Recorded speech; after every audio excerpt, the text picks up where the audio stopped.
50 জন যাত্রী ও ক্রু নিয়ে সিলেট ওসমানী আন্তর্জাতিক বিমানবন্দরে জরুরি অবতরণকালে এবিসি এয়ারলাইন্সের আলফা 567 বিমানে হঠাৎই আগুন লাগে। তবে বাস্তবে নয়, অগ্নিমহড়ার চিত্র এটি। যান্ত্রিক ত্রুটির কারণে বিমানবন্দরে অবতরণের আগেই ট্রাফিক কন্ট্রোলের মাধ্যমে সাহায্য আবেদন জানান পাইলট। দ্রুত নামতে গিয়ে রানওয়ে থেকে 200 মিটার দূরে কার্গো অ্যাপ্রনের সামনে থামার পরই আগুন লেগে যায় বিমানটিতে। বাড়তে থাকা আগুনের ধোঁয়ায় ছেয়ে যায় বিমানবন্দর এলাকা।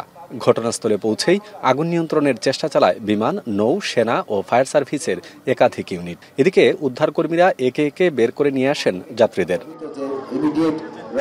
প্রায় আধ ঘন্টা চেষ্টায় 38 জনকে জীবিত উদ্ধার করে নিরাপদে সরিয়ে নেওয়া হয়। আগুনে পুড়ে মারা যায় 5 যাত্রী।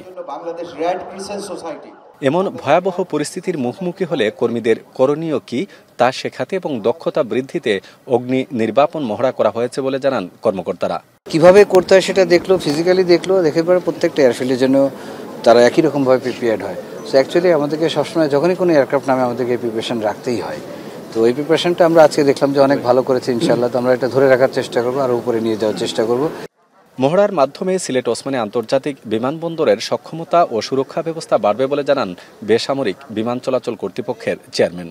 আমি অত্যন্ত আনন্দিত যে ওসমানী আন্তর্জাতিক বিমানবন্দরে নিয়মিতভাবে আমরা এই মহড়া আয়োজন করেছি। প্রতি 2 বছর করার কথা আমরা টাইমলি করেছি। সরকারি ও বেসরকারি বিভিন্ন সংস্থার সক্রিয় অংশগ্রহণে আমরা বিমানের অগ্নি নির্বাপন ও যাত্রী উদ্ধারের ক্ষেত্রে বাস্তব অভিজ্ঞতা অর্জন করেছি। এর ফলে অতীতে বিমানবন্দরে ঘটে যাওয়া বিভিন্ন দুর্ঘটনা দক্ষতার সাথে মোকাবিলা করা সম্ভব হয়েছে। দ্রুততম সময়ের মধ্যে আমরা বিমানবন্দর সচল রেখেছি এবং এতে দেশের ভাবমূর্তি উজ্জ্বল হয়েছে। আন্তর্জাতিক বেসামরিক বিমান চলাচল সংস্থার নির্দেশনা ও নিয়ম অনুসারে প্রতি 2 বছর পরপর বিমানবন্দরে এ ধরনের অগ্নি নির্বাপন মহড়ার আয়োজন করা হয়। আহত যাত্রীদেরকে শ্রেণীবিন্যাস। গুলজার আহমেদ, এখন সিলেট।